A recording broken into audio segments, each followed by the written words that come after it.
This week on BloodStream, Amy and I are joined by community advocate and health equity champion Alexa Abreu to discuss the critical role of diversity and inclusion when considering how to create a more just healthcare system.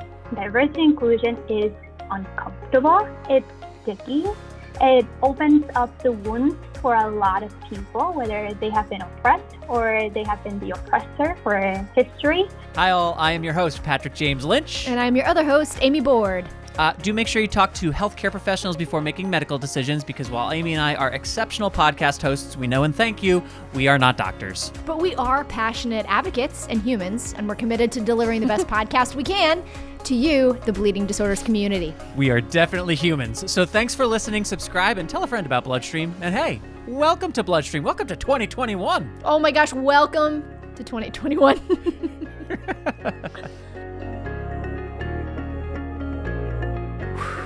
So listeners, we did. We made it into a new year. We got through whatever the heck that was. I think I'm just going to try to black out most of 2020, aside from like the pregnancy and a lot of other great stuff. But the majority, just going to put it in the vault and move right on ahead into 2021. Absolutely. Absolutely. I can't wait to hear about people's resolutions in 2021. I bet they're going to be... Actually, I have no idea what they're going to be. Actually, as I'm thinking about it, I'm like, they might be like, you know what? Like, who cares? I don't know. Anyway, but... Are people like too fatigued from 2020 to like think about resolutions? Do you feel like you don't have access to, well, I'd love to go to the gym, but I can't go to a gym. I wonder if people's resolutions are going to be impacted by the state of the world, as it were. I know. And like, it's even worse than... I mean, in 2020, everyone was like fresh and hopeful, you know, as you are. Right. But this year, like goodness. we really don't know. Yeah. Remember all that garbage? Oh, yeah. It's ridiculous. Do you have New Year's resolutions? No. Or New Year's like plans? And, we're recording this just ahead. Yes. I'm not a resolution person. I've never done that. But this year is going to be a little different. I do. I have some things. I have some things about... trying to write every day and to like get into a rhythm, writing every day. And I always have, just kind of in a, loosey-goosey way, just when it feels good. But now I want it to become like a habit. So that. What are you writing? What writing what? I knew you were going to ask this. I knew you were going to like prompt because you know the answer. I'm so mad at you. Yeah, I mean, you don't have to be honest, but of course I have to prompt. They'll know you're lying now, but that's up to you. I know. Oh, dear listeners. I am actually starting to write a novel. And it's been something percolating for a long time. And it's one of those things that it's like a key in a lock. It just like fit when it clunked. And I've had this, I've always known that I was going to write something or that was an expression. And I've never really thought about having anybody read it. But actually, since being with Believe and watching people, like especially our beloved creative director, Josh, and my boyfriend, Rob, how they really, it sounds ridiculous, but it's like a side hustle, their creativity and how they're photographers and they're artists in that way, and their passion to like, it's a habit for them was so inspiring to me coming into this. My background is in performing, and performing doesn't feel, it is, but for me, it wasn't something that I created as a habit. And I don't know. I've always known I was going to write something, but to think about it in those terms. Anyway, it's a great thing. And I have a writers group. I've got tutors and things, and good for you. To start doing it, it feels really nice. So how did you find your writers group? Like, accountability with resolutions is so important. So for this one, like, how did you find this group? The internet. Oh, really? The World Wide Web. Huh. Well, yeah, I actually was not looking for a writer's group. I was actually looking for something to teach me structure, because I am you and I are the same in this way. I don't want to like put you in a box, but we think our imaginations are very broad and big and visionary, which is great. And I need someone to teach me structure. So, and I am mature enough now to realize that like, in order to get to the thing, you have to have that structure, and it's like two parts. And so I needed somebody to teach me the structure. And I didn't want to take a creative writing class. I started to look at curriculum and I'm like, oh, that's not, I need someone to teach me structure. And just going through the internet, found a woman who's a novelist, and she started a writing school. It's an online writing school. And it's perfect. And it's great. Super, like, her teaching is, you'll love this too. It's super dark. It's super How so? It's, I mean, she really pushes into like not being afraid of it. And not, and a lot of some of the other, and of course I've started to read tons of books, like a lot of like screenwriters in particular have very clear structures, and it's, it doesn't go at, like, the feelings aren't there, like the darkness isn't there, and novelists in particular, like, just lean into that darkness in a way. So it's just been fantastic. Just the fact that she can go there, and that's so important for me to, like, create human beings and where I want to, obviously tell stories. I feel like I'm rambling. This is terrible. But no, this is great. This is great stuff. Is there a concept that you are toying with, and also, like, I am putting you on the spot if you don't, I appreciate that all this stuff is things that we want to share at certain points of the creative process, but is there anything about what you were specifically working with that you can share? Actually, one of the prompts she gave is like, don't tell anybody your idea because it will sound ridiculous. And she makes this joke, like, what if you're like Tolkien and you're like, okay, it's a hobbit who lives in a hole. But people are like, wait, what? We have like a magical person with like really large feet who's gonna go on a quest. They throw a ring into a volcano. There's a ring. Wait, what? Or like Lion Witch in the Wardrobe, like they're gonna enter a wardrobe. Stay with me.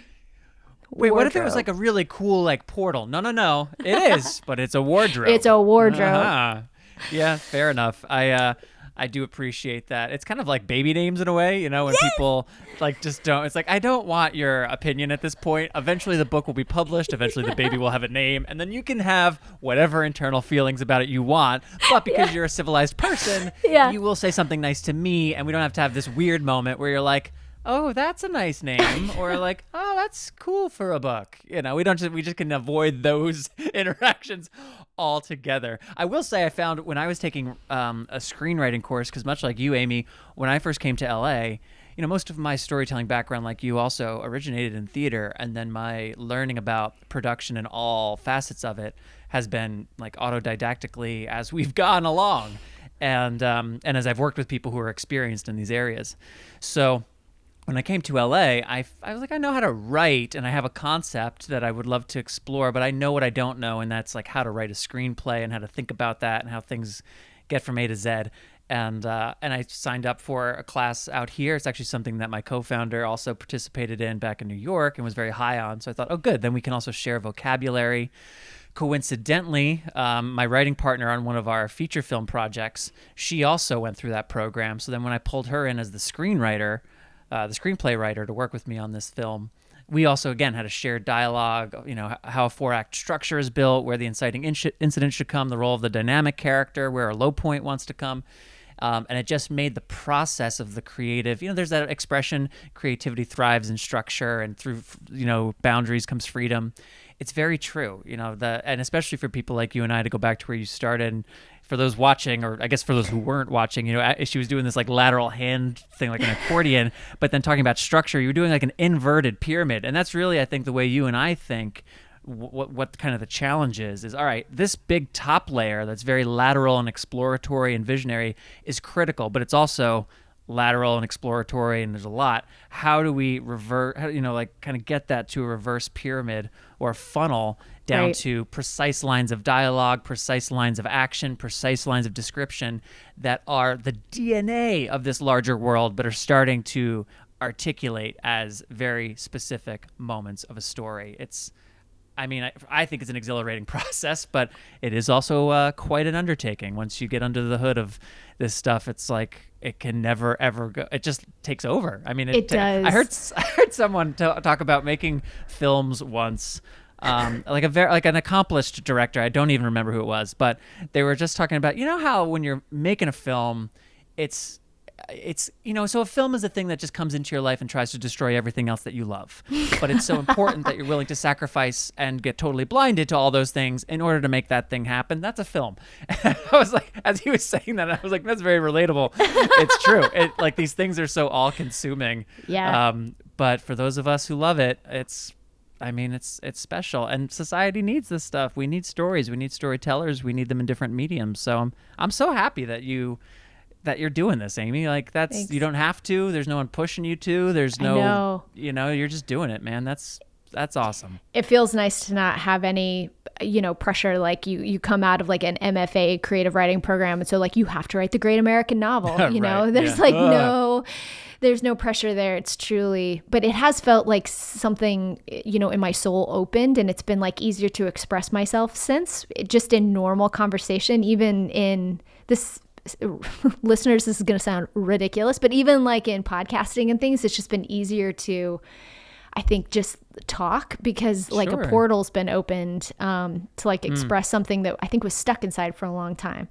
So Sure. it sounds kind of sappy, but it's I don't think I recognized how important that is, and truly have been a creative person my whole life and just had no idea that it was stuck for so long. It was Right. stuck for Like so you long.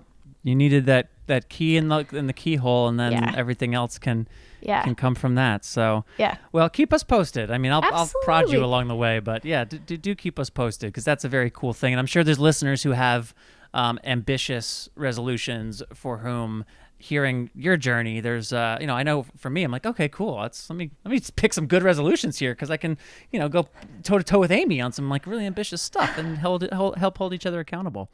And one last thought on this, and then we'll start to get into the segue to our conversation with Alexa. Nick Novicki, who is an actor and producer who came on BloodStream like 11 months ago, just before the pandemic, and he's also a little person, and he's a big proponent of inclusivity. And actually, for those of you who listened to the episode, you may recall we talk a fair amount about his Easter Seals Film Festival. That's a disability film festival, but it's not about having films that are all about disability. It is about the inclusion of disabled people in the production of this thing in some significant way. So maybe it's a person in front of the camera, maybe it's the writer, maybe it's the director, maybe it's the cinematographer, maybe it's the key grip.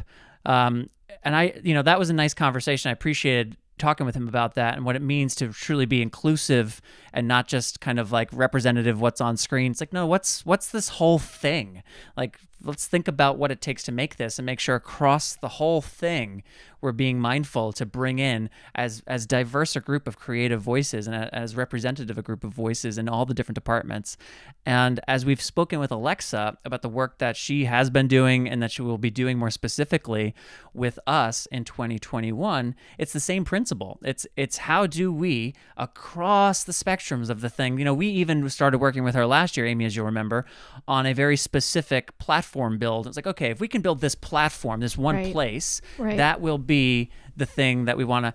And what we learned, it was a good experiment, was that that's not the most effective way. What we should actually be doing is looking across the portfolio of things we create and the output flow of it all, and asking ourselves these smart questions with the right expert in the room. And that's who Alexa is, and that's what she'll help us inform. So let's start talking to her about that, learn more about her perspective on diversity and inclusion and her interests in what she can do with Believe in 2021. But before we do, I would like to thank Takeda, the presenting sponsor of the BloodStream podcast since 2016, for making this episode and all episodes of the BloodStream podcast possible. They do have a website, you may have heard of it, bleedingdisorders.com, and you're never going to believe what you'll find there. It's full of information and resources for the bleeding disorders community. Again, that is bleedingdisorders.com. And for their ongoing support of the BloodStream podcast, I would just like to say thanks, Takeda. And now let's get into the conversation with Alexa Abreu.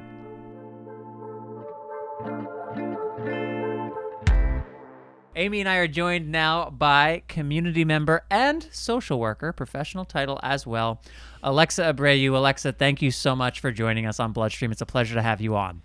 It's an honor to be here. And this is my first podcast, and I don't know, but I'm feeling like I'm a Hollywood star. This is really cool. Yes. We really try to create that kind of vibe for our guests, but you're the first person who's acknowledged it, so thank you. Thank you. I'm loving this. Thank you for having me. So as mentioned, you are a community member, but in particular, the reason we wanted to speak to you as a community member is because of your interest in the world of diversity and inclusion. So let's start with these new buzzwords of ours, diversity and inclusion. We've heard more about it in 2020 than we have in many years. Why have you chosen to focus on this area, and what exactly does that even mean? I'll start with the first question, and I will paint a picture for you to make it a little less uncomfortable to talk about it and dive into it. Have you ever seen the Instagram meme or Facebook meme where there's an expectation versus reality picture? So usually like someone is uploading a picture on Facebook or Instagram and they look great, like they're going out, they have a new outfit, and it just looks good. But in reality, they're laying on the couch, haven't showered, they're just watching Netflix all day. Absolutely. That's exactly diversity and inclusion work. So there's this expectation that we're all going to sit at a table, right? And we're all different, and we're all going to just kumbaya together, and we're going to agree and love each other, and then we move on, and life is great, and everything is equitable. But that's not the reality of things. Diversity and inclusion is uncomfortable. It's sticky. It opens up the wounds for a lot of people, whether they have been oppressed or they have been the oppressor for history. So it's not what people expect it to be. Diversity and inclusion to me right now doesn't really mean much because I don't think we're there yet. We're not in a world that encourages diversity or is inclusive of all. I think what we really need to be talking about is anti-racism and anti-racist approaches. So to keep it very brief, anti-racism invites white folks and people of color to really explore themselves, to understand their position within society. So anti-racist work invites white folks to talk about their privilege, recognize their privilege, to number one, really work through implicit biases, because let's be honest, we all have biases. It also allows white folks to talk about accountability for themselves and for all of the entire community. And it also allows you to stop racist approaches or racist interactions if they happen in front of you. And obviously that's at the individual and interpersonal level, and there are many other levels, but for the sake of this conversation, I want to keep it brief. Anti-racism is also important for people of color, because just because we are of color, we don't get a pass. We, especially in the Hispanic community, we really need to be looking at colorism, and that how that has played a role and even perpetuated racism in this country and even back home. I'm sorry to interrupt you, Alexa. I'm just so curious. What is colorism? I'm not familiar with that word. Okay, so colorism is when people who are lighter skinned are viewed as, let's say, better than those who are lighter or darker skin. I see. So okay. Let's say even within communities of color, there are these biases and prejudices against people that are darker skin, or they're maybe of indigenous descent. So when we're looking at the Latino community, really looking at those that have more European blood versus indigenous blood or African blood, and where you fit in within society because of your skin tone, even within the community of color. And that perpetuates racism, and we need to be aware of that.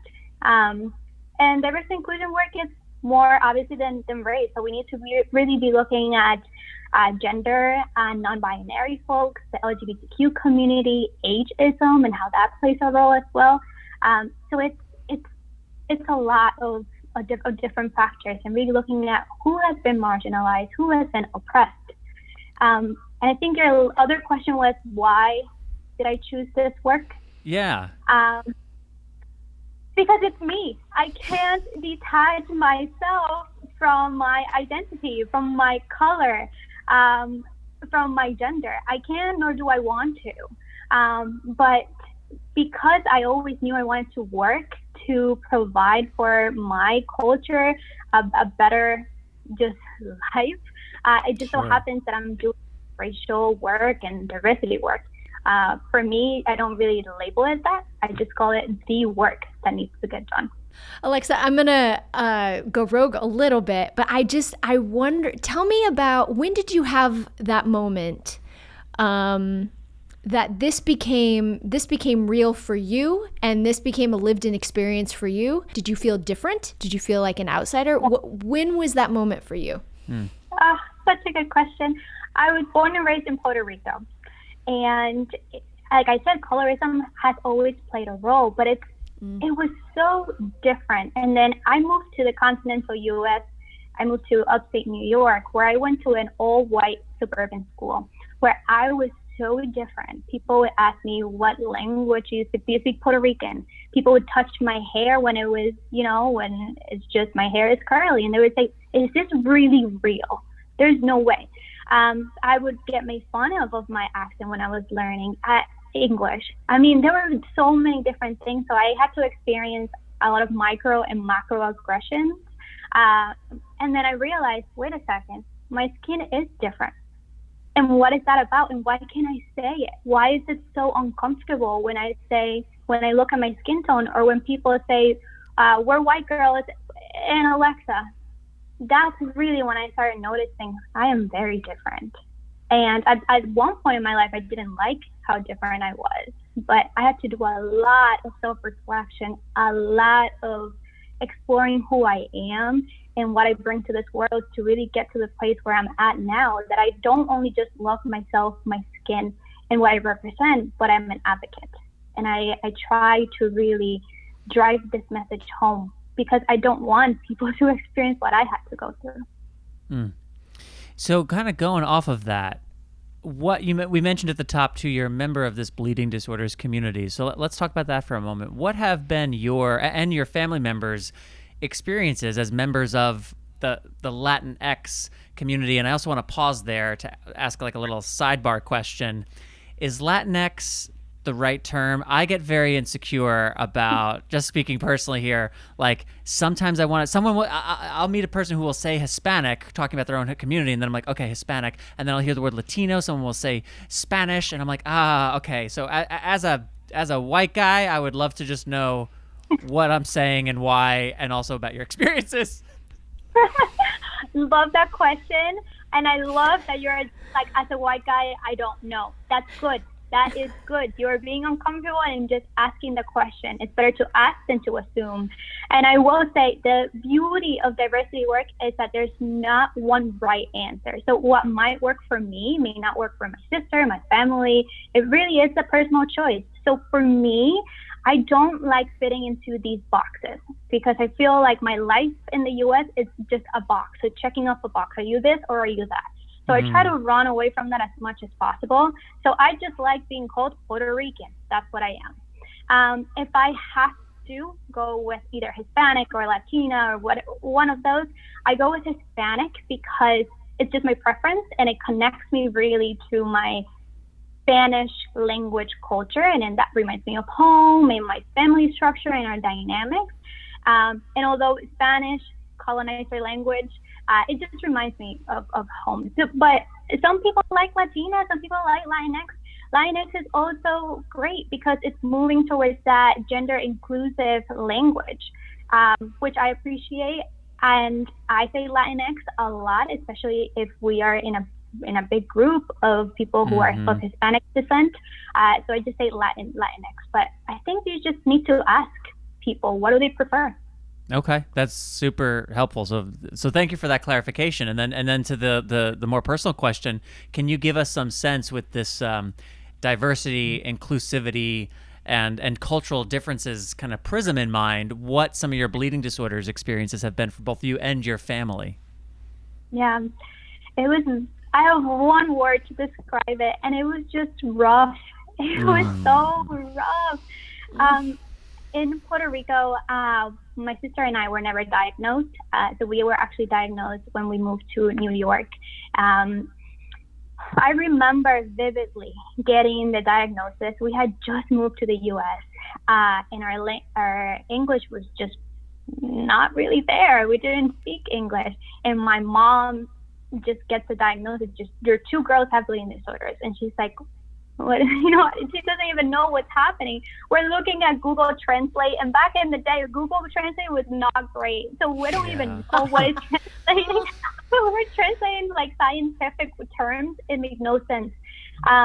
It was very difficult to navigate the medical world, not knowing the language and getting all of these brochures and like flyers and information that was not in our language and was not tailored to our culture. So it was very difficult, and it definitely empowered us to create content like that. So my mom was like, I'm not going to let this take me down. And we also recognized that we came here with privilege. As U.S. born citizens, we had access to healthcare. We had at least the bare minimum. And we were wondering, what are our fellow Hispanics that are undocumented going through? Right. So that we used that and really started creating our own content for the bleeding disorders community. But yeah, it was very difficult. I won't lie. I'm sorry to hear that. Just thinking about how challenging it can be to first hear that your child or children have a bleeding disorder. Like there are plenty of stories of parents telling that moment, and it's a challenging moment. But then like the image that you just created in my head of a mom with her two girls and like not even understanding the language and trying to use a cruddy free translation tool in the moment to understand this, disease terms, like what it just feels like such a compounded problematic experience. So I don't have a question here, just my heart goes out for your mom, especially in that moment. Just like what a scary moment that must have been for her. Yeah, it really was. So to that end, then, like, what do you see as some of the gaps in meeting the needs of not just the Hispanic portion of our community, but really to meet the needs of all people of color, the LGBTQ plus community, women, and the gender nonconforming folks who are affected by bleeding disorders? How do we pursue meeting these needs and filling these gaps? That's such a heavy question, and I feel like within every area there are gaps. Some that come to mind are, number one, really the education and advocacy. So we need to have education that is tailored towards these communities, towards the needs of these communities. So really thinking about equity. When it comes to advocacy, we need to think about racism as a public health concern that then has implications on bleeding disorders community members. We need to talk about policing and how that has an implication on bleeding disorders community. We need to talk about immigration reform and how that has an implication on bleeding disorders. So we really need to be thinking outside the box here. I'm also thinking about grant making. I'm thinking about how grants need to be really tailored towards the needs of the community rather than checking off boxes. And the one thing that I want to be more vocal about, it's the leadership within the bleeding disorders community. It's a very white women, white man world, and it does not reflect the populations that are affected by bleeding disorders community. When we talk about things like the bad blood era, and we don't mention communities of color and the disparities that were occurring during that time, we're just ignoring the fact that we exist. The fact that we are not included in clinical trials, that is not okay. The fact that I take a medication that I don't even know if it's good for me because it has never been tested on a woman, on a woman of color, is not okay. And I recognize that there have been real attempts to change that, and especially now, but it shouldn't have taken us until 2020 to have that realization. Right. So going back to really leadership and the importance of representation, seeing people that look like you, in positions of power is so important. And I know these are really big buckets and these are really big gaps, but I think we need to really be heading that direction. And I think you also made the point at the beginning of your answer that we need to kind of look at each of these community pockets for what their needs are. So to your point, yeah, these are big, but that's kind of the point, that there's a lot of work to be done, and it's not just one piece of work. It's a lot of individual efforts to meet various needs across different demos and different cultures and different ages and different races and different genders. It's like you said, it's quote unquote the work. I want to ask you one additional question about like definitions and words. And, you know, sometimes like I'm a word person. I like words. The English language is full of them, as you well know, I'm sure, Alexa. English has so many words, whereas other countries, other languages, like, we only need one word to describe what this is. It's this. And, like, we need 12. I don't know why. But I'm like, all right, we got 12 words. I'm going to find out why they're different. I'm going to try to use them appropriately. But sometimes we just wind up in a semantics battle, you know, and there's just like, is that really got to be a thing? But sometimes the difference is everything. So you mentioned the word equity a couple times. Is there a difference between equality and equity? And if so, what is that difference? 100%. I think this is a question that I get all the time.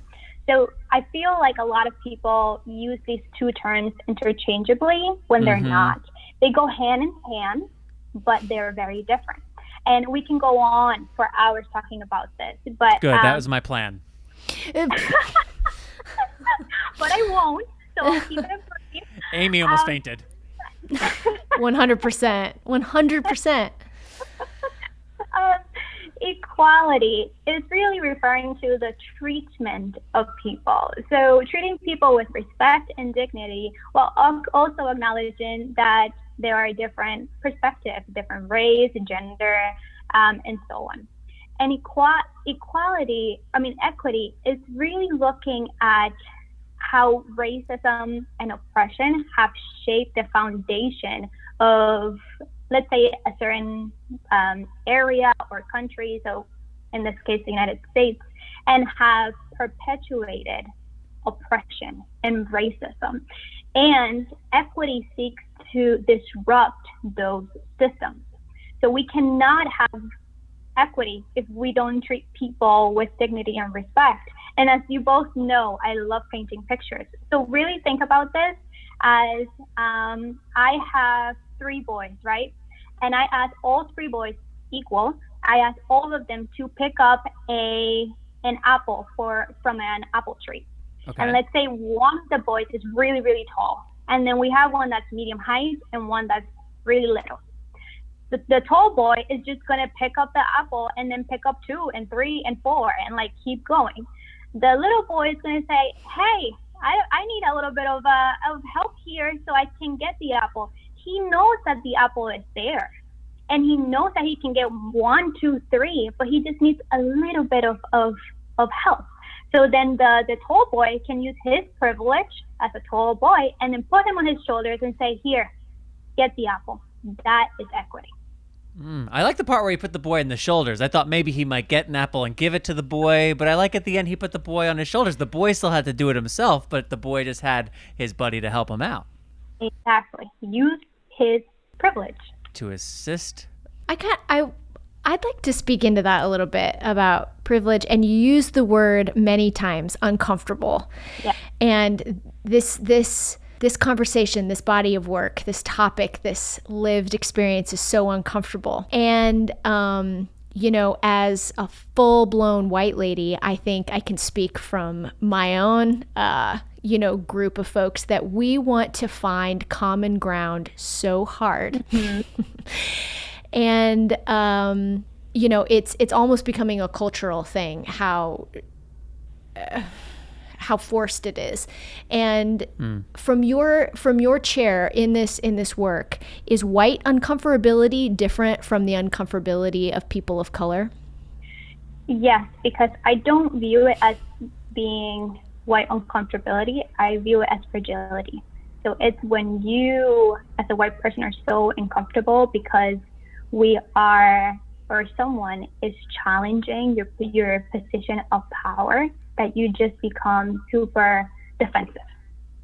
So that's completely different. So I don't think it's, I appreciate being uncomfortable and having uncomfortable conversations, but I also feel like we have to be very careful in naming what it is. So when white people get super uncomfortable to the point that they're being defensive, that is just fragility. So yeah, I definitely think that there's difference. And why is that? What, like, I've heard this concept of white fragility. Maybe there's a book by that name.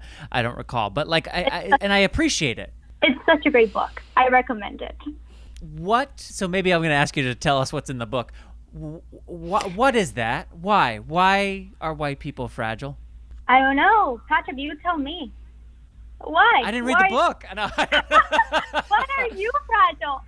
I don't. Well, okay. I mean, you know what's interesting about that actually, and I think I may have mentioned this on the Racism in America special episode that we did in 2020 with Dr. Marzadi and a couple members of the sickle cell community.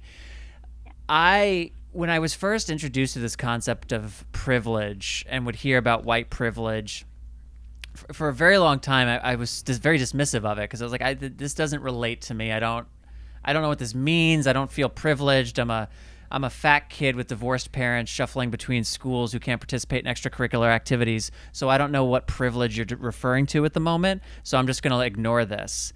What I came to appreciate as I got older, as someone kind of framed for me once, like, okay, so imagine all that's true. You're the heavy kid with bleeding on the couch, missing activities, unstable home life, school life is what it is. Now imagine that you're a person of color. Exactly. What do you think that would do to your experience? And I remember that as being like and so it was that was a before after moment for me, because it helped me divorce the word privilege from this sense of like comfort and zeal. Like, privilege doesn't necessarily mean I have what I want. It just means that I have more opportunity than others. Exactly. And I wasn't interpreting it that way until it was pointed out that that's kind of exactly what it is. So I don't know, maybe that's the fragility. I mean, maybe on some level, the defensiveness in me and in others comes from some like deeper understanding of that like deep down underneath, I know that I have a privilege I have not earned above that person or that person or that person.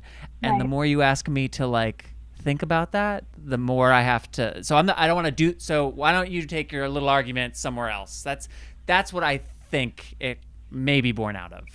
Yeah, no, I agree. And again, just challenging your position in power. I feel like many folks don't want to recognize that they have privilege. White folks, they have privilege because of what you just said. Like, hey, I also struggled.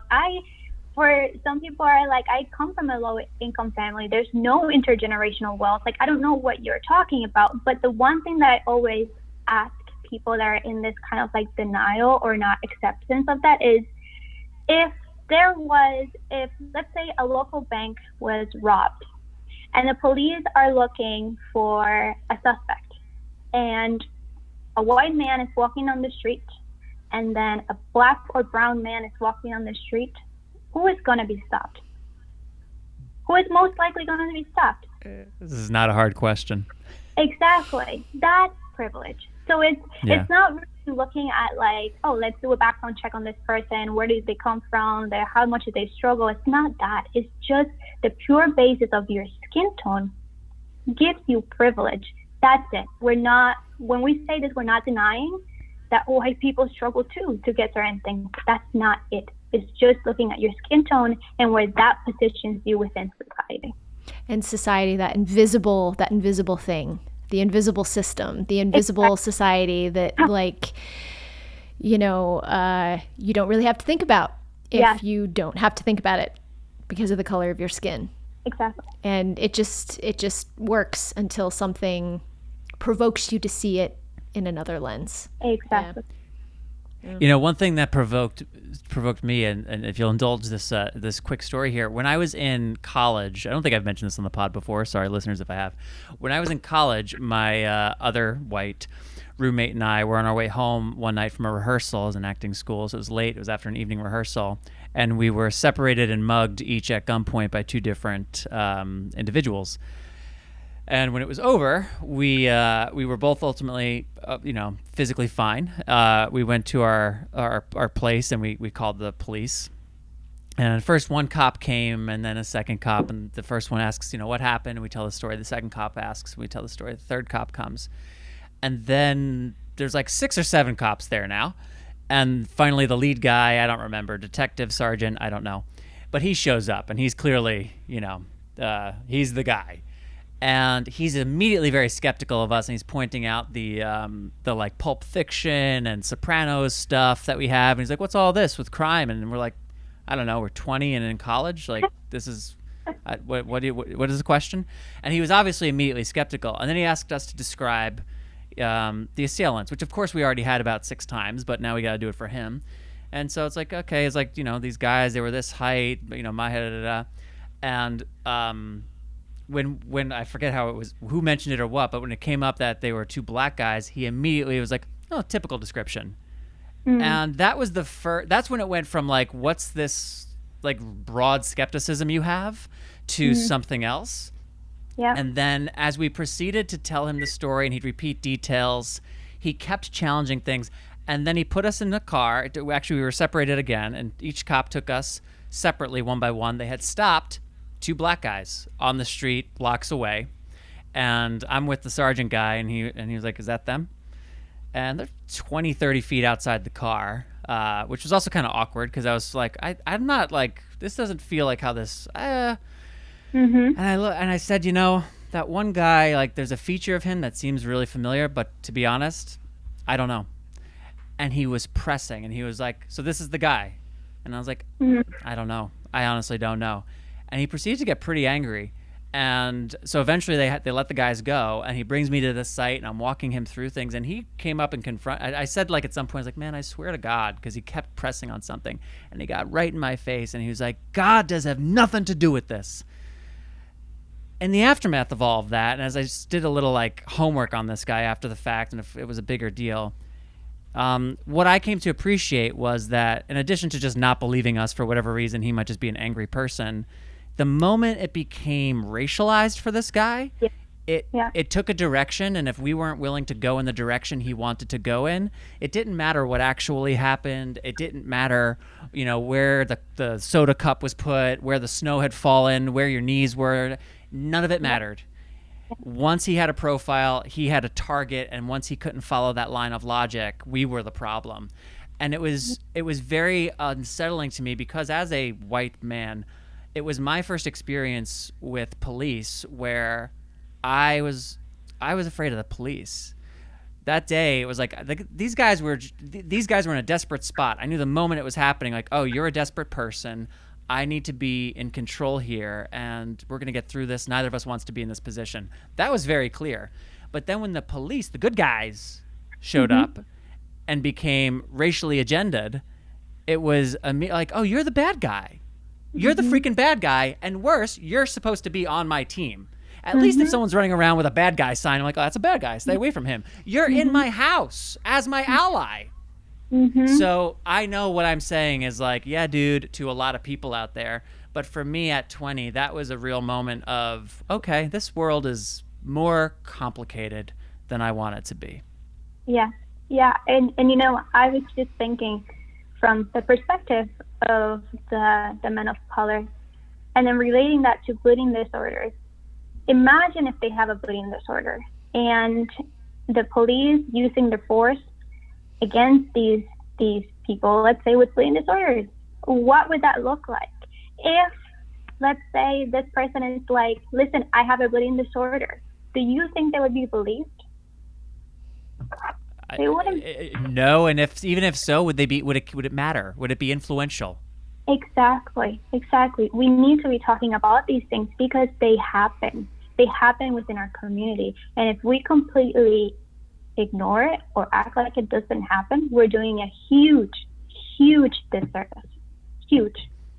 Alexa, we're so excited that you, as a member of this community, you have emerged as this voice. And to be selfish, like 100% selfish, I think is Believe and BloodStream Media. We're so excited that like we captured you. Haha.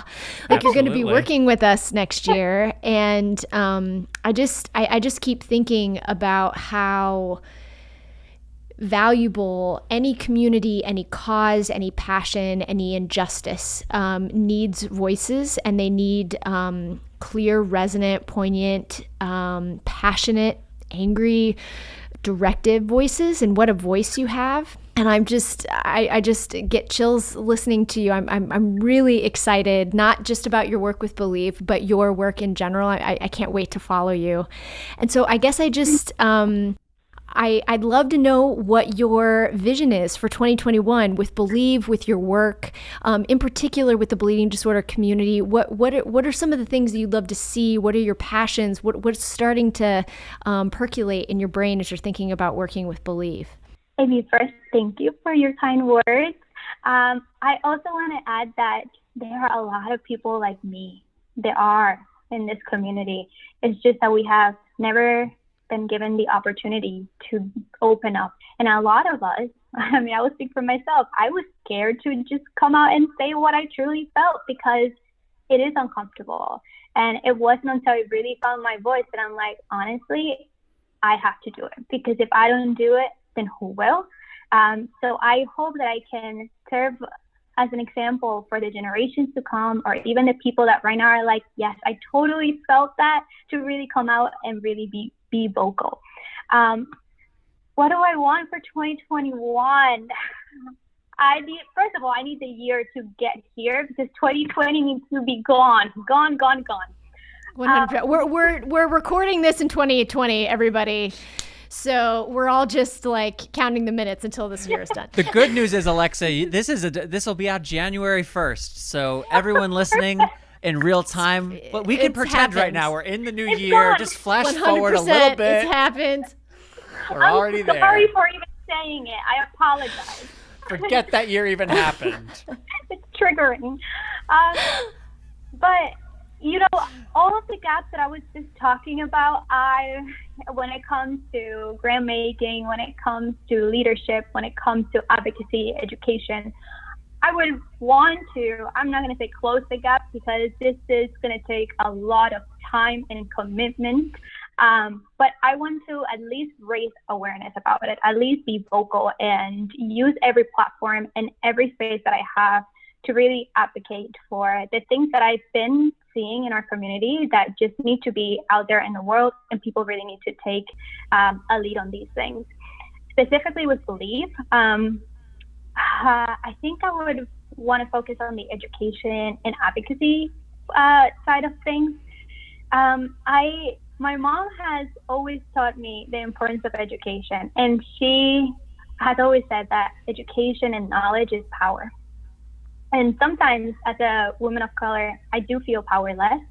So I rely on knowledge. I want to seek wisdom from others, especially elders. I want to continue to educate myself, so then I can use that as my weapon. And I think that once we start educating and really raising awareness about whether it's racial justice, health equity, disparities, I think we're going to see a lot of leaders pop up, and a lot of people really take lead on the things that have been avoided because they're uncomfortable, or just completely ignored. So I think that education is so important. I feel like that may even sound cliche sometimes, because I feel like people always say education is important, but education is so important. And I don't mean your PhD, your master's, I mean knowledge. And bringing that out and bringing it to not necessarily the streets, but being just really vocal about what is it that we want in our community, I think that's what will create change, and you will see leaders really pop out. Alexa, where, if anywhere, can people find and keep up with you online? Well, you can find me on LinkedIn, and you can... Yes! Yes, Big Patrick, LinkedIn fans yes. over here. Big LinkedIn Patrick fans. is a huge LinkedIn fan. We've all given him so much crap for being like the only LinkedIn fan. No, I'm not. I love You it. just can't accept that. But Alexa, we will find you on LinkedIn. There'll be a link to your LinkedIn on the program notes. It'll be toward the top of the program notes. Great. And I want to mirror what Amy said. We're excited to have you as a part of this team. And I personally am excited to have you as a part of what we are doing to create more equitable, accessible, valuable content for the bleeding disorders community writ large, and to have you a part of the development, the production, the distribution, the thinking of all of that. I have some ideas of where that's going to go that are exciting, and even more importantly, I'm just excited about what that confluence of circumstances can create. So thank you for your willingness to join this team and give us some of your efforts. And I hope that this is just one of many times we will hear you on BloodStream in 2021. Thank you. Thank you so much. And thank you for your commitment, because we need these opportunities. We need these spaces. So the fact that you created this opportunity is definitely a step forward towards real equity. So I appreciate it. Thank you so much. You are welcome, and thank you. Thank you, Alexa, for joining BloodStream today and for joining Believe Limited in 2021 as we strive to improve how we help contribute to a more equitable and compassionate healthcare system. Also the planet, Patrick, just like the planet in general. Yeah, that's true. We got a more equitable and compassionate planet. That would also be helpful. Planets. Hey, next week, our hosts from the Flow podcast, our brand new podcast, Jessica Richmond and Christy Van Horn are going to join us, tell us more about their work, the future of that podcast. We can't wait. So make sure you're subscribed to BloodStream on Apple, Spotify, or wherever you listen to that your podcast. So you'll get it when it goes live in January. And make sure you subscribe to Flow as well, as long as you're doing the subscribing thing. BloodStream and Flow, they'd both love a subscribe. Thank you, Amy, for that plug. Again, thank you to Alexa for coming on, for all that you're going to do with us. Thank you to Takeda, the presenting sponsor of the BloodStream podcast, bleedingdisorders.com to learn more. And with that, that is all for this episode, the first of 2021. Do you have a bleeding disorders or healthcare topic that you would like to hear Amy and I chop up? Is there an expert or a guest that you are just jonesing to hear from? Would you like to be a part of one of our narrative or docu-styled podcast series and help your voice get out there? Email us, mailbag@bloodstreammedia.com, or you can connect with Bloodstream Media on social media. You'll find Bloodstream Media on Facebook, Twitter, Instagram, or you can follow Amy Board or Patrick James Lynch on Twitter, Facebook, Instagram, or LinkedIn. Shout out to all the committed LinkedIn users out there. One day, Amy, check out the program notes for this episode in your podcast player or on bloodstreammedia.com, where you'll find links and information related to the stories and segments featured on this episode. I am your host, Patrick James Lynch. And I am that other host, Amy Board. And until next time, take self-care of yourself. Bye, everybody. Bye-bye.